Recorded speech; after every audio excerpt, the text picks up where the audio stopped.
Partagez des moments de détente en regardant Man ak Mom avec Stamy Paul, Pack Food, Willy Crème Glacée.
tey sant yàlla nag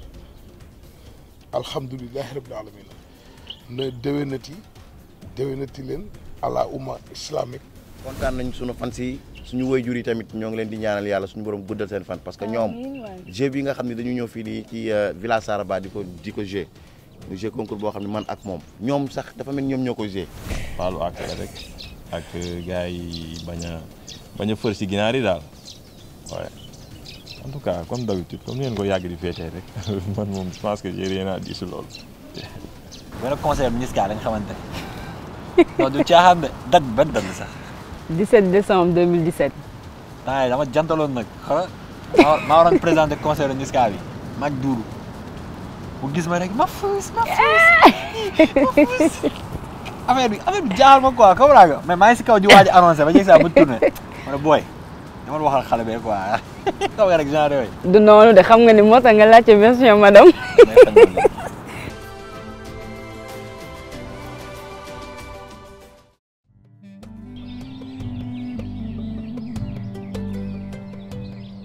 Chère communauté agsi leen ak jàmm ci seen télé-réalité bii di Man ak Mom spécial Ramadan.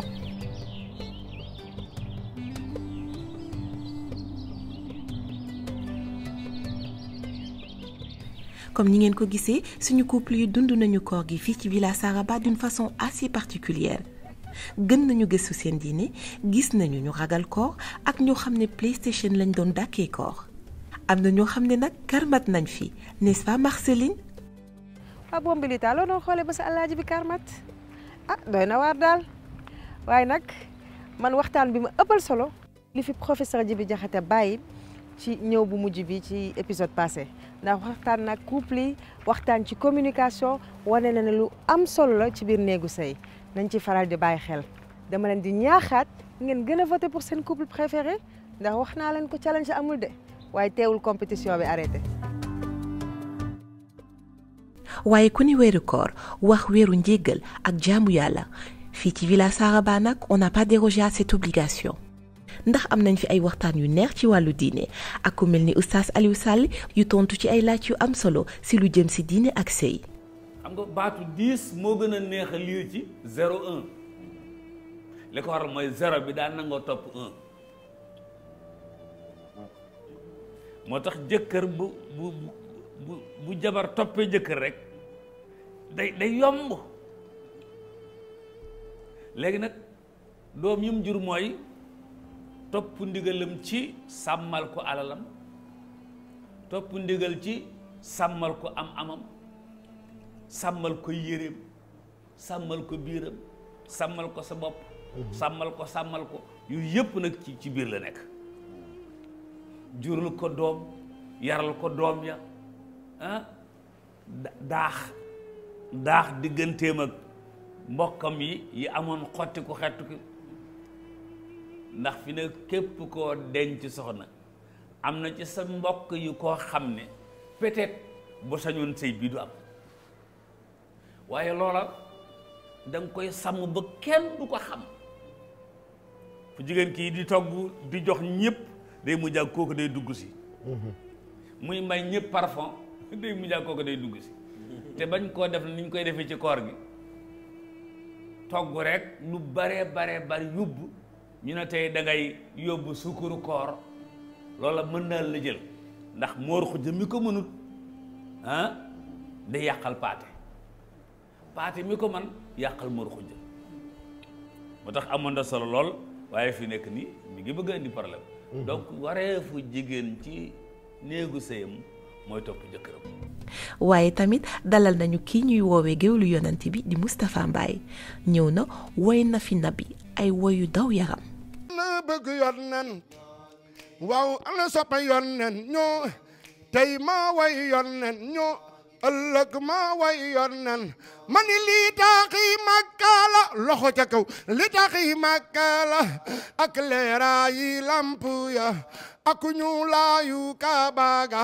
yow mi waaxu si lu xool loxo ca kaw so suuf si moom moo mata dox sa ndox mi moom moo mata naan tàndar ma jaag na ne xorut ban waatat mi loxo yi ana soppay yot nan dégguma dara tey ma way yot nan ñoo ma bëgg yot nan ëllëg ma way yot nan ginnaaw ëllëg ma way yot nan ma ni labbayka ni labbayka ni labbayka labbayka labbayka ni labbayka allahumma labbayka ñen fukki julli nga ni gëm may nelaw kon fii di makkaata fële it moo di jàkkaaja fa ca des moo di min barbakaayu xool fi yot nen feero ana soppey yot nen dégguma dara tey ma way yot nen ma ni ëllëg ma way yot nen ginnaaw ëllëg ma way yot nen muhammadu rasulullah nabir.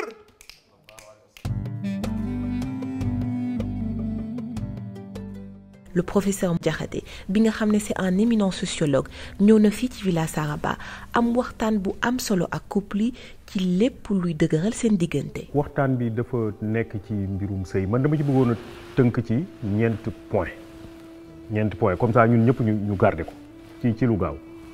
bu njëkk bi mooy jafe-jafe parce que loolu xam naa ne leen xaw a jaaxal lu tax ñu wax jafe-jafe ci sëy parce que normalement dañu waroon wax bànneex mais man jafe-jafe laay tàmbalee. bi ci topp mooy méngale tubaab comparaison la koy wax comparaison tamit yenn saa day indi jafe-jafe bi ci topp moom mooy xarit bi mujj moom mooy projet maanaam jubluwaay mooy ñeenti point yooyu dama njëkkee jafe-jafe parce que xam nga boo dee xool Afrique de l'Ouest Sénégal ci la bokk Mali dëkk yu ci bëri bu ñuy takk sëy guro la dañ koy joxe dañuy dem bay wax may yónneel guro wala boo gisee guro yéeyal mais mbaa xam ngeen ni am na dëkku arab yoo xam ni guro dañ ko fay tere te ñooñu ay jullit lañu dëkku mel ni Arabie Saoudite Makka guro dañ ko fay tere léegi lan moo waral loolu maanaam lan moo waral guro ñu jàpp ni daf cee am solo lool ba nga xam ne bu ñuy takk il faut ñu boole ko ci. bu ñu xalaatee tuuti dinañu gis ni guro neexul trop guro dafa xaw a weex waaye li muy weex ñaari parti yi ko boole dañoo tànkalikoo ñaari parti guro yi ŋàdd lañ leen tuddee. balaa nga leen di tàqali da ngay wax lu set te pourtant dafa weex loolu li muy indi li muy xaw a màndargaal mooy kon nañu xam ni jafe-jafe mi ngi ci waaye nag dañoo war a continuer di tàqalikoo comme ñaari ŋàdd guro ni ñu tàqaloo noonu. waa ji dafa yoreel beneen waay xaalis bu bëri te ci suba sa fajar la ko war a fay xaalis boobu lu ko may waa ji yóbbu ko police waa ji tëdd mënul nelaw di tourner rek jabar ji ne ko waaw nijaay lu xew yow boobu ba léegi mënoo tëdd mënoo nelaw lu xew mu ne ko dafa am ku ma yoreel xaalis bu bari te fajar laa ko war a jox bu ma ko joxul nag dina am problème moo tax fi mu toll nii mënumaa nelaw soxna si ni ko waaw yore nga numéro téléphone kooku mu ne ko waaw mu ne ko jox ma ko mu jox ko numéro téléphone bi soxna si woo ko ni ko yow loo diw mu ne ko waaw mu ne ko sam borom kër daf laa yoreel mu ne waaw daf maa yoreel te suba la ma ko war a indil mu ne waaw boo gisee ma woo la daal dama laa bëgg a wax ni la daf laa war a fay suba waaye fi mu toll nii yoru ko daay teg téléphone bi ba pare daal ni borom këram mën ngaa tëdd nelaw léegi moom moo dul nelaw kële nga xam ni moom moo dul nelaw léegi yow mii léegi mën ngaa nelaw xam nga loolu déchargé na ko. waaw déchargé na ko xarit. waaye ginnaaw loolu nag on a eu nos lots de surprise lu si mel ni les talents cachés de Cheikh Ndiaye Chéri Mati bu ñu jàngal jàng yu neex yoo xam ne yëngal na Père Samy. yàlla yoon ni nga woote ku mu yónniwul ndoote ku yàlla yoon ni nga woote ku mu yónniwul ndoote xiin waaga xiine fa soowu tawe jàmmalay fa la yaaram ba ne waa kaw am ngeen ngeneel yu rëy waa yoo fak ngorok wakaam nanu am ñaari yoon nante di ko yodee ku yàlla yoon ni nga woote ku mu yónniwul ndoote déggu naan yaay faatu wàcc na jur na buur saaba jur yonen isaara laay isaara loxo ca kaw isaara laay isaara laay isaara walaay yàlla ko yónni moom politigul ku yàlla yónni nga woote ku mu yónni ah xam nga dem te ji ku ci mel ni Kaolack dégg leen ñoom seen xeetu sikkat ci xeetu baat laa ilaaha illallaah nga xam ni ñoom it wax naa ni man damay faral di wax saa su ne baatu laa ilaaha illallaah bu jéggee Sénégal dem ba yeneen dëkki Afrique c'est grâce à Maolana Cheikh Ibrahim Niass boo demee Niger ay Congo ay Amérique Asie waaw foo dem nit ñaa ngay ñu ngi véhiculer baatu laa ilaaha illallaah waaw ah ñoom moom it mu liggéey ci liggéey bu am solo moo tax kon suñu kon yonent bi suñu maam yi vraiment teel nañoo dégg wax bi comprendre dañ ko teel a dégg moo tax xam nga nit diine yooyu ngay gis ak nit wàllu yooyu doon lépp lu ñu bëgg a am ci yoonu lislaam ak yu ci yoonu yàlla rek dañuy teel a côtoyer Seydina Mohamed sallallahu alayhi wa sallam. gis nañu aussi la proximité qu'il y a eu entre Dame et Mahfouz di gan bu mujjee ñëw ci villa bi waaye ñoom seen koor PlayStation la woon ak bind musique.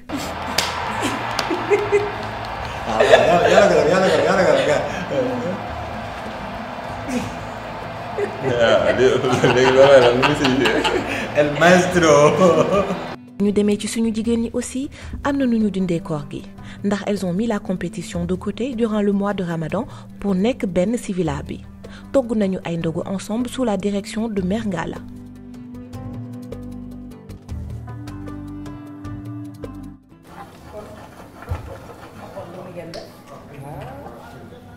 maa yor jéeg nag maa yor jéeg nag jéeg bu baax nii la war a def yow lii lan la nit mbaxalu diwtiir dog kooro ma ko gën a. Mais elles ont aussi perpétué la tradition bu ñu xam fii ci Sénégal di yóbbul sa goro sukkalu koor et elles ont spécialement quitté la villa Saraba dellu si ba Ndakaaru ngir feddali aada boobu. Villa Saraba ñu dañuy ñëw fii tey indil la sukkaru koor ay pañe ndogu léegi pañe yaa ngi nii nag mu ngi nii sa kanam ñaari pañe la mu ngi noonu pañe bi ngeen di gis nii dawlin boo dee togg tey da ngay jël a yóbbu ci waaye yëpp a nga ci kàlla macha allah man pour man Sénégal maa fi gën goro maa fi gën njëkke ma ne kon naa ko jox parce que moom mooy sama goro fii ci man te mën na ma goro sëkk nag baax na bëgg na ma. man ak moom nag c'est ça compétition le certes mais avant tout c'est un programme qui reflète nos réalités ana ñi ne woon télé-réalité mënul am Sénégal.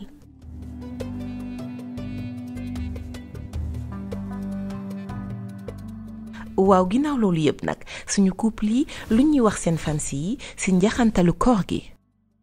tey sant yàlla nag alhamdulilahi rabbil alamin na déwénati leen ala umma islamique fu jullit mën a ne te nga julli ko woor ko ñaan ko ci weer yu yàlla na la ko yàlla defal te muy sa njiglaay di ñaan comportement jikko bi ñu am ci weer wi ba woor ko weeru sell bi yàlla nañu yàlla may comportement boobu ñu continuer ko. côté bi day ñu wari ko ci jàmm ak salaam rek daal lay ñaan ndax wax moom yombul méttiwul ndax ñaan gi mu ñaan moom la ñëpp bëgg soxla muy sama kilifa kon li mu wax rek moom laay wax. maa ngi leen di baal ak di leen ziyaare di leen ñaanal yàlla gudd fan ak wér ak teraanga ak mucc le bonne fête de Korité. waaw on en profite pour souhaiter une très bonne fête de Korité à tout le monde donc yal na yàlla nangu ñaan yi yal nañu fi yàlla bàyyi at yu bëri. ñu def nànk nag si ginaar yi bu ñu génnee si koor bi rek di profité nañ def nànk si ginaar yi waaw ñuy ñaan yàlla tam ñu fekkee ko ay at yu bëri kenn bañ a manqué si jàmm ak tal waaw ci santé daal tamit surtout ça. kontaan nañ suñu fans yi suñu waajur yi tamit ñoo ngi leen di ñaanal yàlla suñu borom guddal seen fan parce que ñoom jeu bi nga xam ne dañu ñëw fii nii ci village Saraba di ko jeu concours boo xam ne man ak moom ñoom sax dafa mel ñoom ñoo ko jeu dañ ci sonn lool tout le temps ñoom it ñu ngi woote nit ñi pour ñu jàppale seen doom ñoo nit ñu ñaanal leen gudd fan ak wér ba li nga xam ne moo ñu fi indi ñu yëkkati coupe bi ñëw indil leen ko teg ko ci seen loxo ci barke weeru koor gi nga xam moom lañ génn baalu ak rek ak gars yi bañ a fër si ginaar yi daal waaye en tout cas comme d'habitude comme ni ngeen ko yàgg di féetee rek man moom je pense que j'ai rien à dire si loolu. man moom du ma korité ginaar parce que village Saraba moom ginaar rek laa fi doon lekk xanaa gëlëm laay korité wala nag fii ginaar rek nga ñu doon jox ginaar ay loot. loot mooy lan mooy waaw lot lébu yi lot la ñuy wax dama ne daam day ñëw nii yaa loot. kon Mahfouz sa korité nar na neex waaye ginnaaw loolu nag suñu couple yi am na un moment bu ñu partagé ak seen fans yi ci benn live bu ñu defoon.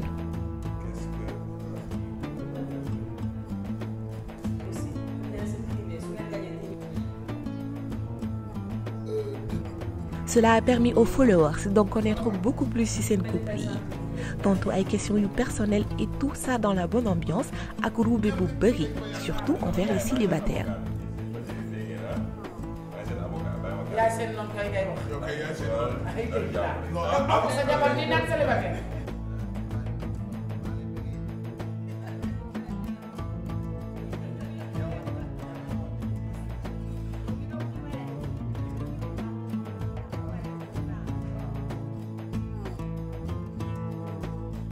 waaye ginnaaw koor gi nag mu ngi jeex dañuy delluwaat ci compétition yi ndax waaw cagnotte de 10 millions francs CFA moo nekk en jeu et gëm naa ne xaritoo yu ñu fi gis yépp léegi mu jeex ndax ku nekk xam nga li la fi andi. balaa ñu leen di bàyyi dañuy dem xool fu cagnotte yi tolloon avant le break du mois de Ramadan. On voit que carte yi jaxasoo na car le couple Ndiaye qui avait une avance de plus d'1 million ci couple Thioune est toujours en tête. waaye avec juste une avance de 175 000 francs CFA et de 525 000 francs CFA sur le couple Dieng. Mais on n'oublie pas aussi l'arrivée de Mahfouz et Marietou qui, en couple joker, vont faire leur maximum pour imposer ces marques dans la villa lors des challenges à venir. Alors, monsieur et madame Samb, présentez-vous à la communauté de Man ak Mom Bok.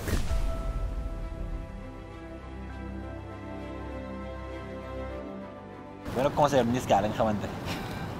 non du caaxaan de date bi ban date la sax. 17 décembre 2017. temps yii dama jantaloon nag xanaa maa waroon présenté concert Niska bi mag duulu bu gis ma rek Mahfouz affaire bi jaaxal ma quoi kaw laa mais maa ngi si kaw di waaj a annoncé ba njëkk saa ba tourné ma ne booy dama waxal xale bee quoi kaw nga rek genre yooyu. du noonu de xam nga ni moo tax nga laajte version madame. dee toxuma loolu de. en fait dañoo demoon concert Niska léegi comme ni mu ko waxee moom moo waroon présenté man maa ngi àndaloon sama benn xarit ak sama rak ñu dem suñu téléphone yi déchargé kooku mu ne moom parfois dafa bëgg vidéo snap daal léegi mu tourné amul ko mu laaj mu yem si moom bàyyi ba mu tourné mu yem si moom mu ne ko grand doo ñu filmé ngir yàlla après nga yónnee ñu ko mu ne ko d'accord amul problème après mu filmé ñu. imagine ñu fa nekkoon ñu mën a yem si man. yaa nekkoon suñu wet après nag si la ñu filmé mu yónnee ñu ko après par la suite nag si lañ gardé contact ñu commencé après di waxtaan et tout ça. yow bàyyi ma xam nga ni waxuma loolu.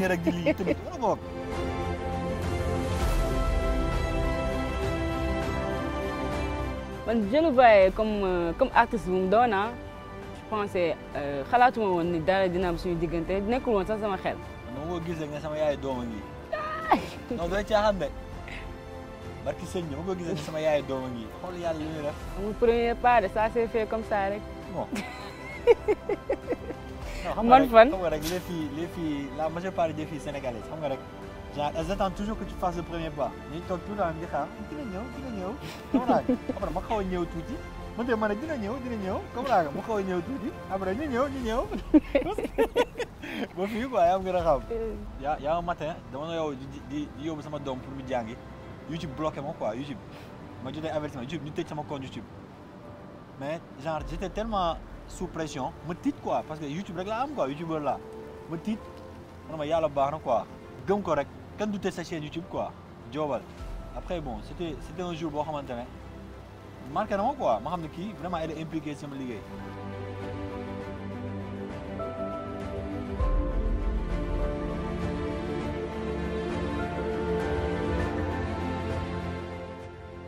donc am na yu bëri yoo xamante ne da nga koy teg de côté pour nga xamante ne léegi da nga am vie bu bees tu n'es plus seul léegi da nga am nga ku lay accompagner daal. waaw man li ma jàngal mooy genre man je suis devenu plus responsable avant je pensais qu'à faire des vidéos jouer à la PlayStation FIFA genre yooyu mais maintenant bon tu sais que y a am na benn nit bu nekk sa wet léegi kooku tamit foog nga jox ko temps comprendre nga et tout au début daan na ma mere parce que damay jouer rek dama koy bàyyi sax parfois. mais après elle a compris quoi.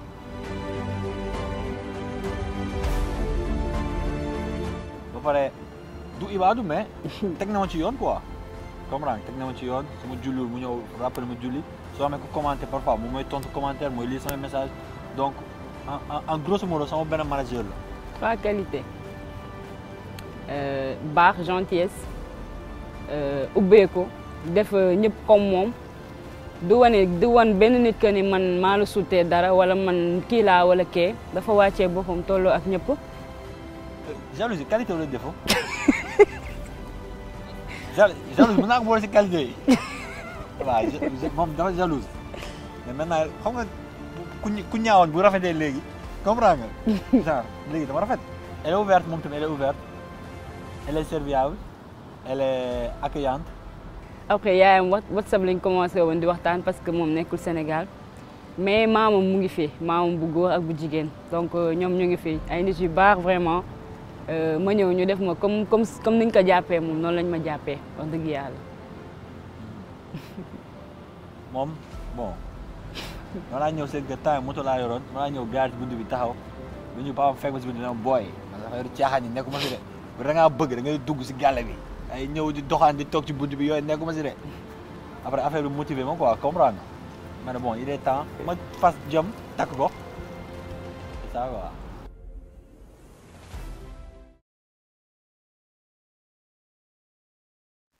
projet bi yàlla ngeen si teg ay 10 milliards de projets parce que c'est créatif c'est innovant c'est plaisant vous êtes accueillant doo xamee dama koy waxaat doo xamee caméraman bi percheur bi ak DG bi. donc franchement yàlla lañ yàlla jàppale te bi képp ku seetaan interview bi yàlla na la yàlla may li nga bëgg